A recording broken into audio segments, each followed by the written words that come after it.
Buenas noches, chicos. Hoy hablaremos acerca del diagnóstico y manejo inicial del abdomen agudo.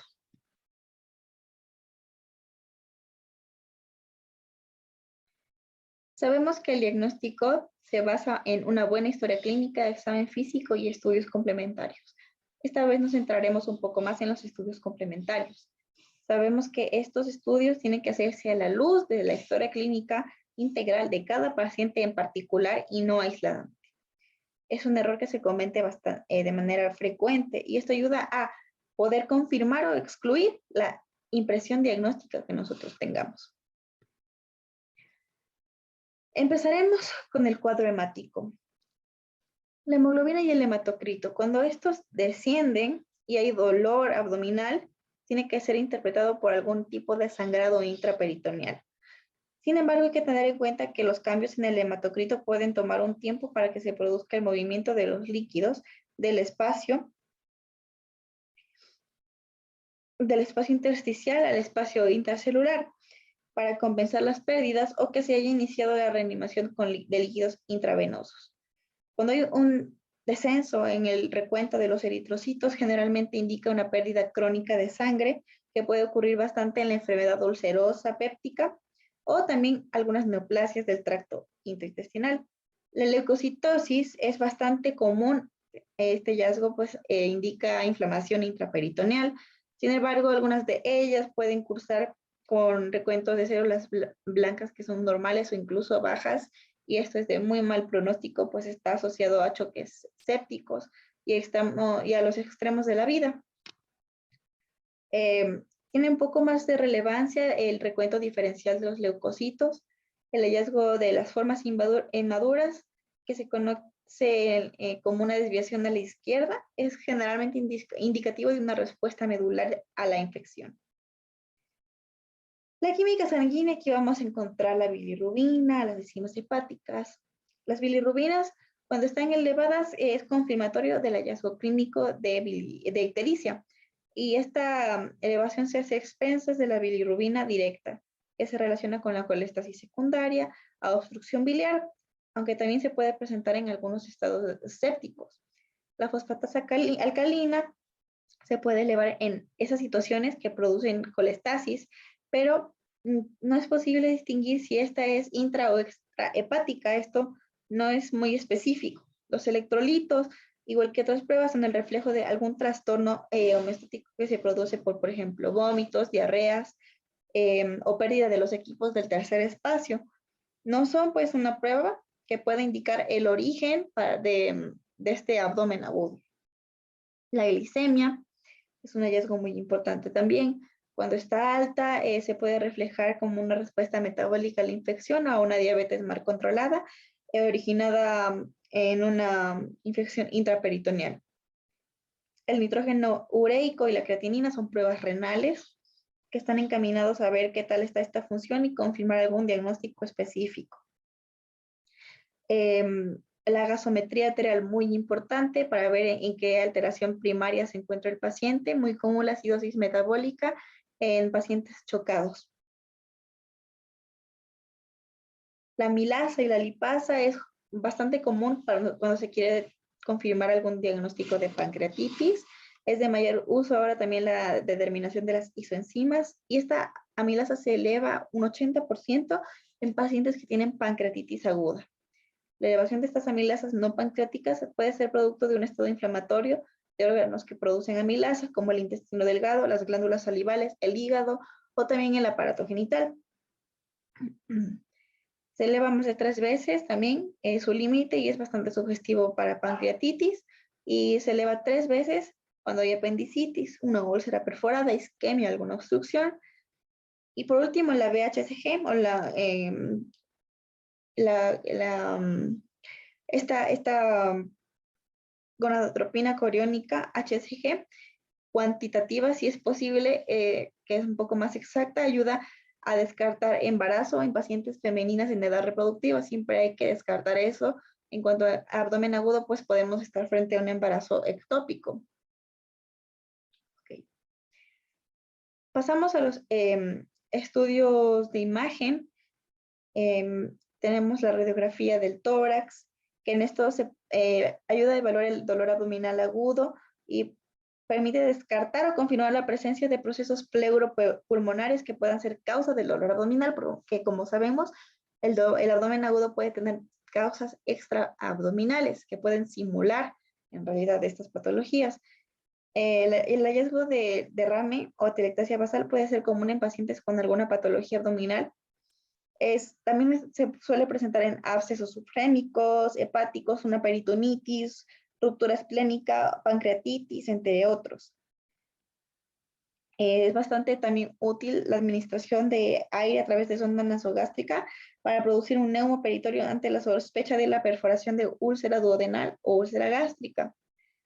La radiografía simple de abdomen es bastante útil cuando es imposible obtener las radiografías de pie, porque lo preferente es de pie y también en decúbito. Se puede tomar una decúbito lateral izquierdo, luego de permanecer algunos minutos en esa posición para poder detectar si es que hay aire intraperitoneal. El aire libre intraperitoneal suele verse en la porción más alta del abdomen, inmediatamente por debajo de la cúpula del diafragma. Cuando la radiografía se toma en posición de pie, la causa más común es la perforación de la úlcera péptica, y aunque la perforación de otra víscera es compatible también con este tipo de hallazgos. Cuando un paciente ha sido intervenido antes, se puede observar el aire subdiafragmático en disminución progresiva hasta 2 semanas después de la intervención. Un aumento en el neumoperitorio durante este lapso es altamente sugestivo de un absceso abdominal o la perforación de alguna víscera hueca.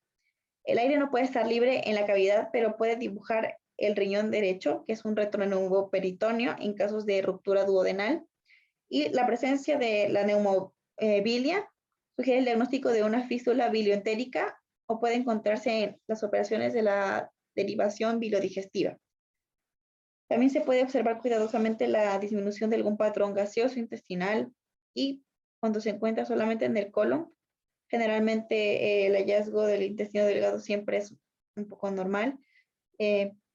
Hay 3 criterios en los que se puede establecer el diagnóstico de obstrucción intestinal: la distensión de las asas proximales al sitio de la obstrucción, ausencia de gas distal en el sitio de la obstrucción y los niveles hidroaéreos escalonados.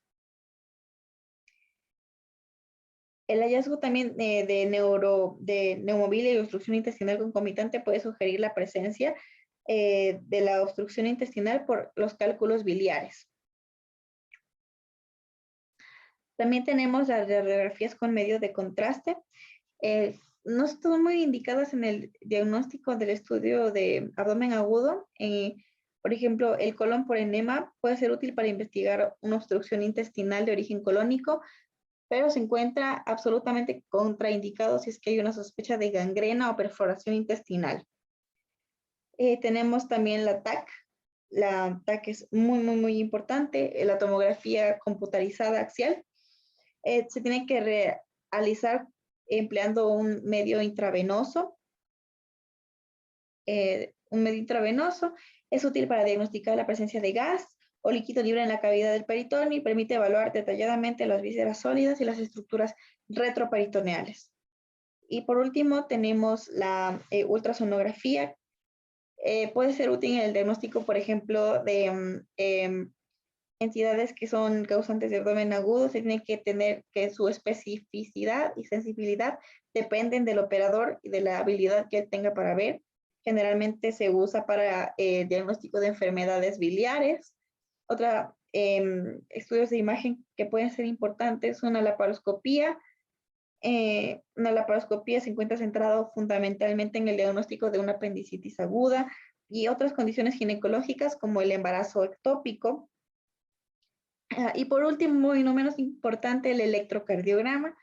Pues todo paciente que tenga riesgo de enfermedad coronaria tiene que tener un electrocardiograma en el curso de la evaluación del dolor abdominal.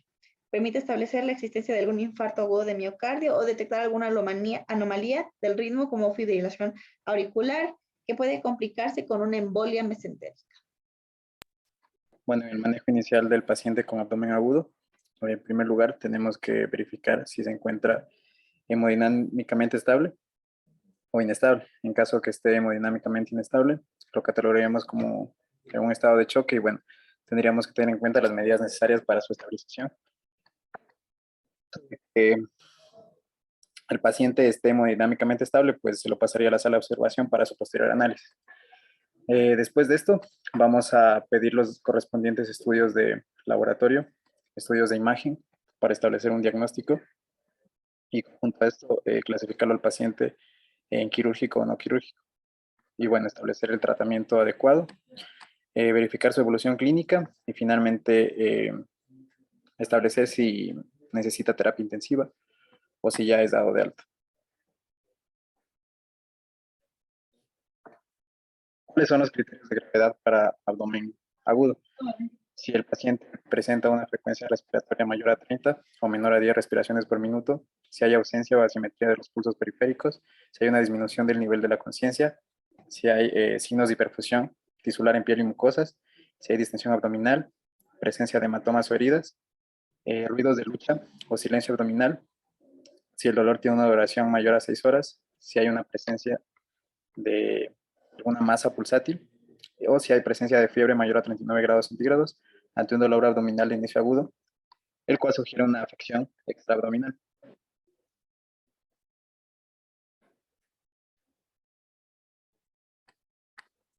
Bueno, en el siguiente gráfico vemos las principales medidas que se van a instaurar para el manejo del paciente hemodinámicamente estable. Tenemos que establecer una vía periférica para la administración de medicamentos, instalar una fluidoterapia en caso que amerite, igualmente un sondaje vesical para evaluar la diuresis y algunos signos de hipovolemia.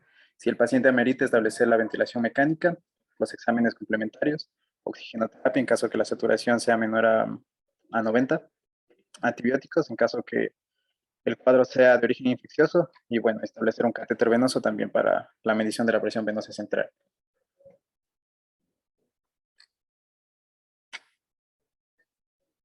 Bueno, aquí les he colocado un algoritmo que debemos tener en cuenta cuando el paciente nos llega con abdomen agudo. En primer lugar, clasificarlo según el triaje, si es un paciente estable o si es un paciente inestable. En caso que sea un paciente inestable, perdón, un paciente estable, pues bueno, realizamos la historia clínica, la admisión, hacemos una toma del electrocardiograma, colocamos una sonda nasogástrica en caso de que haya distensión abdominal o sospecha de obstrucción. Eh, igual, canalizamos una vía venosa periférica, dependiendo de la clínica del paciente, para extracción de muestras de sangre, de orina. Si no es estrictamente necesario, no vamos a administrar analgesia hasta que no se haya elaborado un diagnóstico o haya habido una valoración especializada. Si a pesar de la valoración clínica y de las exploraciones complementarias no se llega a un diagnóstico, se mantendrá al paciente en observación, reevaluándolo de forma continua y manteniéndolo en ayunas, con hidratación intravenosa y sin analgesia. Bueno, mantenemos al paciente en la sala de observación para una reevaluación médica, una definición del diagnóstico y bueno, finalmente informamos a los familiares de sus avances. En caso que el paciente esté hemodinámicamente inestable, bueno, canalizamos igual una vía periférica, monitoreo continuo de signos vitales, colocación de una sonda nasogástrica, también de una sonda vesical si es necesaria. Se procede con la toma de muestras y los exámenes complementarios. Administramos oxigenoterapia si presenta una oximetría de pulso por debajo del 90%. También es importante el manejo de choque con cargas de lactato de 20 mililitros por kilo. Si el paciente lo amerita, después ya elaboramos la historia clínica y el examen físico después de esta estabilización en busca de las causas y el diagnóstico diferencial. Y finalmente, solicitamos una interconsulta con la unidad de cirugía para valorar si el cuadro es quirúrgico o no quirúrgico. En el caso de los exámenes complementarios, bueno, algunos de los que vamos a pedir son, en primer lugar, la biometría hemática, una glucemia, urea, creatinina, enzimas hepáticas, los tiempos de coagulación en caso de sangrados digestivos, amilasa, lipasa, un examen de orina y bueno, una atropina coriónica humana en mujeres en edad fértil. Bueno, en el caso de los exámenes radiológicos también es importante un RX, una tomografía, principalmente para sospechar algunos signos. Por ejemplo, en el caso de la radiografía, la ausencia de la línea del psoas derecha, que nos puede encaminar a una apendicitis aguda, o una imagen en grano de café, que nos puede hacer sospechar de un vólvulo. La ausencia de aire en determinados tramos intestinales, que nos pueden hacer sospechar de una obstrucción intestinal. y bueno, y la presencia de cuerpos extraños. Bueno, una vez realizado esto, si esta analítica de laboratorio y las imágenes son alteradas, vamos a clasificar al paciente en quirúrgico o no quirúrgico. Si no es quirúrgico, solicitamos una interconsulta con gastroenterología o con ginecología. Y si el paciente es quirúrgico, pues solicitamos una interconsulta urgente con cirugía o ginecología. Bueno, algunas patologías intraabdominales que requieren de cirugía inmediata son, por ejemplo, la apendicitis aguda complicada, una obstrucción intestinal con estrangulación, una perforación de víscera hueca, una perforación de un divertículo de colon, perforación de hilo en terminal, perforación del ciego sigmoide secundario a un tumor maligno, una colecistitis aguda complicada, un aneurisma disecante de aorta abdominal, una trombosis mesentérica, torsión testicular, una pancreatitis aguda grave, causas ginecológicas como un quiste de ovario torcido o un embarazo ectópico.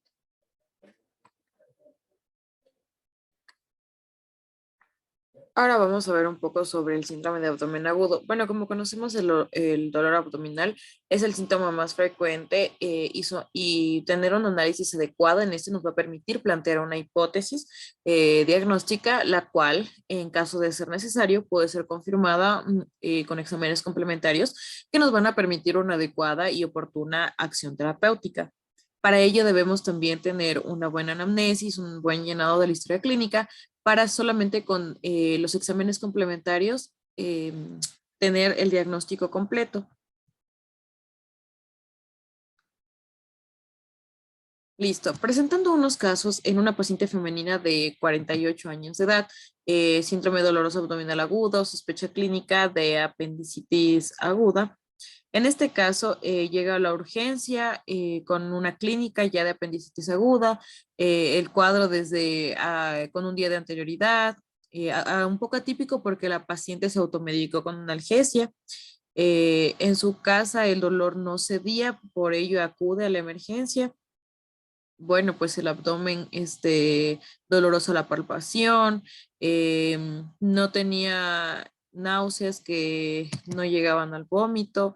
También dentro de la clínica que presentó la paciente, ella nos mencionaba que tomando una Celta le pasó, pero el día de hoy ya el dolor incrementó y tomó la pastilla otra vez, pero no tuvo una buena reacción. Entonces se solicitó la tomografía computarizada en fase contrastada y bueno, pues con el contraste se ayudó a verificar que las estructuras vasculares nos ayudaron a corroborar la apendicitis. Como podemos ver, es una masa que se encuentra aquí. En este caso está ovalada, está bien definida. Además de que en este caso, esta masa ovalada bien definida se encuentra con un cambio de heterogenicidad de la grasa. Y bueno, pues esto nos ayuda con el diagnóstico de una apendicitis aguda.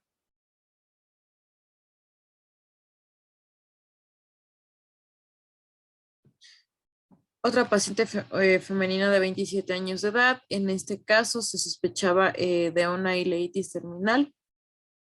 Cabe recalcar que no todos los abdómenes agudos van a ser apendicitis. Y el abdomen agudo, bueno, pues es un síntoma derivado de varias patologías, ya sean orgánicas, funcionales, abdominales, extraabdominales. Y este va a ser el síntoma más frecuente de las enfermedades quirúrgicas del abdomen y su intensidad no siempre va a proporcionar la gravedad dependiendo del cuadro que lo va a desencadenar. Entonces, bueno, pues en este caso, la paciente de 27 años, el médico solicita la tomografía, se realiza la misma para poder proceder a leerla. La paciente estaba tomando antibióticos, analgesia, pero el dolor persistía, se le realiza pues el examen, entonces la decisión que realiza el médico es revisar esta tomografía. Y bueno, pues en la imagen hay un reforzamiento anormal, como podemos observar en esta parte de aquí. Nos ayuda a ver este reforzamiento anormal de la topografía. Bueno, pues en este caso, está en facilidad que las imágenes se ve un poco fácil y eso nos ayudaría a verificar y a comprobar el diagnóstico. En la parte de aquí se ve como un fecalito y aparte se ve como que engrosamiento de las mucosas, engrosamiento de la pared. Entonces esto nos ayuda a dar el diagnóstico de una ileitis terminal. En este caso, como se comenta, hay que tener una buena anamnesis, debemos revisar completamente un examen físico adecuado. Y sobre todo aquí, poner en una balanza ante los exámenes que se le puedan realizar al paciente, si es que estos exámenes nos ayudarán a comprobar el diagnóstico, si es que el daño tal vez que se le pudiera generar es un poco menos al beneficio. Y también no hay que subestimar la importancia que tiene el diagnóstico certero en un abdomen agudo.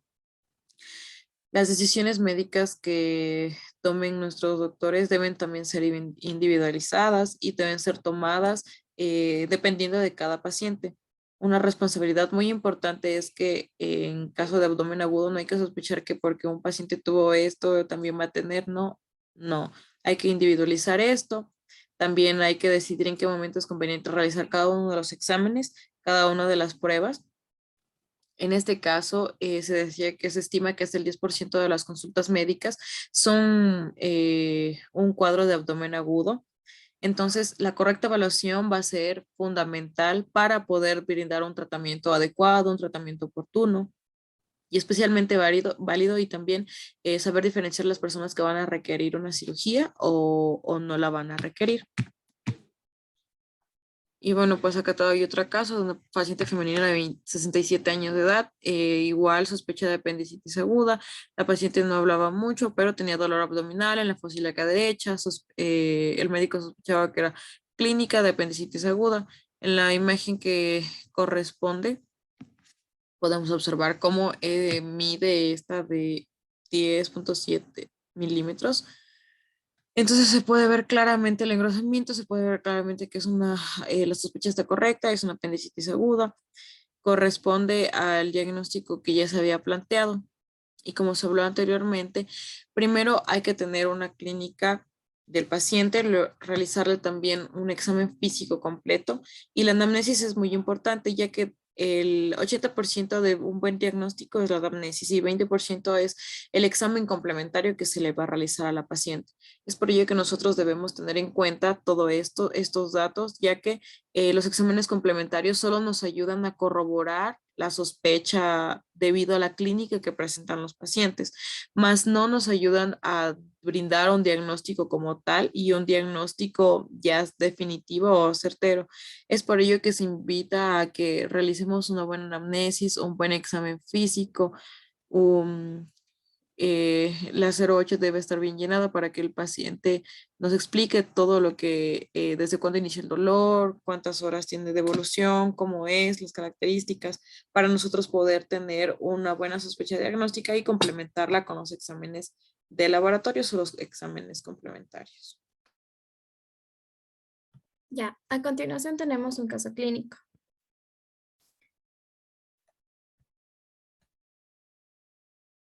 Ya tenemos la enfermedad actual. Varón de 55 años de edad con tiempo de enfermedad de 5 días, de inicio insidioso y curso progresivo. Acude al servicio de emergencias refiriendo distensión abdominal asociada a dolor intenso y ausencia de deposiciones y, bueno, de flatos luego de ingerir alimentos. Además, refiere que presenta náuseas e hiporexia. Bueno, como antecedentes quirúrgicos refiere 3 laparotomías por obstrucción intestinal hace 37, 36 y 20 años. En el examen físico tenemos un paciente en regular estado general, con funciones vitales estables. A nivel abdominal se observa distendido y con asimetría predominancia izquierda. Se palpa blando, poco depresible, con dolor intenso a la descompresión en fosa ilíaca izquierda y se auscultan ruidos hidroaéreos metálicos en hipocondrio izquierdo. Sin embargo, hay ausencia de estos ruidos en la fosa ilíaca izquierda. Exámenes de laboratorio, tenemos una hemoglobina de 13.8, hematocrito de 39.7, un recuento plaquetario de 138,000, leucocitos de 7.17 y además una acidosis metabólica. Con respecto a los exámenes complementarios, tenemos una radiografía abdominal en donde se aprecia una marcada dilatación del marco colónico, como podemos ver en la imagen. Y también tenemos una ecografía abdominal en donde se reportó gran meteorismo intestinal sugerente de una suboclusión intestinal. Bueno, entonces aquí como un diagnóstico tenemos un vólvulo de colon transverso, sobre todo debido a los antecedentes quirúrgicos ya mencionados anteriormente y también al examen físico abdominal.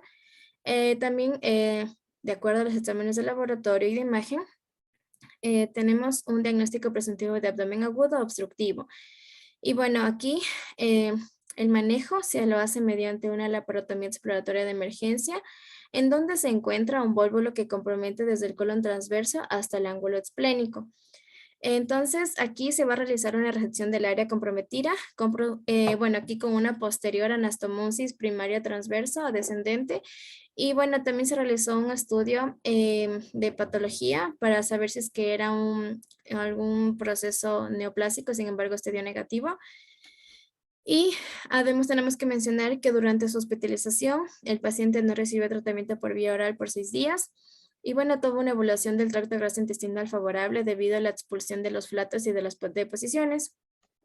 Bueno, presentó acidosis metabólica, hipocalemia, hiponatremia, hipocalcemia, que fueron posteriormente resueltos. Además, recibió vía intravenosa ceftriaxona y metronidazol por 7 días y amicacina por 6 días para cobertura de gérmenes anaerobios y enterobacterias, y fue dado de alta con una evaluación favorable. Bueno, nuestro paciente también, bueno, es importante mencionar que como ya tuvo 3 antecedentes quirúrgicos de la laparotomía que los mencioné al inicio, estas laparotomías fueron por una obstrucción intestinal, entonces ya tenemos como que un factor de riesgo ahí. Entonces aquí ya sugiere un componente tanto anatómico como congénito. También hay otros factores predisponentes de esta patología. Bueno, aquí puede ser, por ejemplo, la constipación crónica asociada a un aumento de la longitud y motilidad alterada, oclusión intestinal distal como el vólvulo sigmoideo, también un carcinoma o bridas quirúrgicas. Bueno, como diagnóstico diferencial es importante mencionar al megacolon y también a la dilatación, a la obstrucción crónica mecánica o funcional, o también el síndrome de pseudoobstrucción colónica, que es un trastorno funcional. Bueno, aquí va a provocar una dilatación masiva, sin embargo, no hay obstrucción mecánica. El paciente además mencionaba que presentaba distensión abdominal, náuseas y vómitos, que esos son síntomas de obstrucción intestinal, que junto con la radiografía de abdomen nos orientan mucho al diagnóstico. Y bueno, posterior a esto se da un tratamiento con el objetivo de evitar una gangrena colónica y sobre todo una coagulopatía, que estos dos son predictores de mortalidad, siendo una tasa de mortalidad por vólvulo de colon transverso del 33%. Gracias.